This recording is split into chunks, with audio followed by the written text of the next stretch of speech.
There has been a suggestion by the FIM, which is the world body controlling motorcycle racing, that perhaps the TT should not have World Championship status.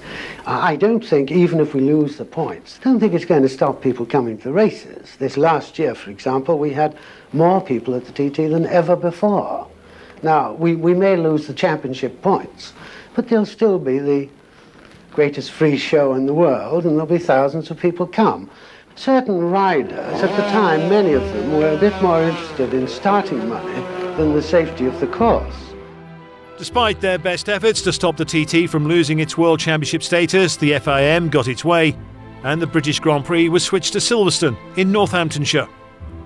The Isle of Man increased its race budget to £150,000, with 2/3 going to teams and riders, making it the richest motorcycling event in the world.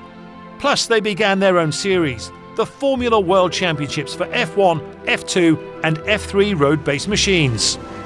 As the current King of the Mountain Mick Grant prepared for practice, there was a familiar helmet alongside. One of the TT's biggest critics, Phil Reed. I refused to ride because not only did Count Augustus say that MVs wouldn't race there again, but I felt there was a lack of support and consideration for the riders. And just the attitude of the organisers was, this is it, take it or leave it. It's a mountain circuit, the throttle goes both ways.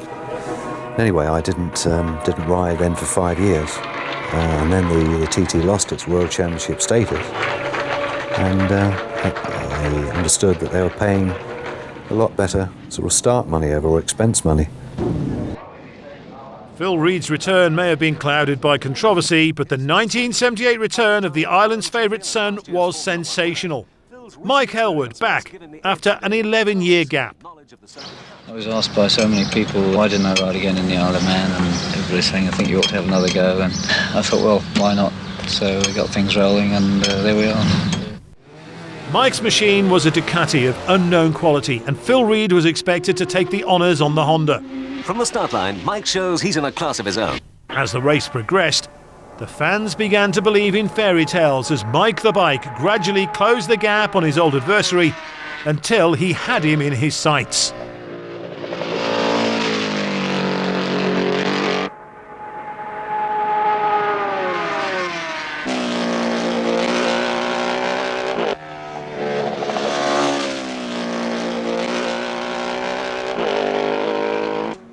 Next, he was ahead on the road, and the fans were ecstatic, but would the machine hold out?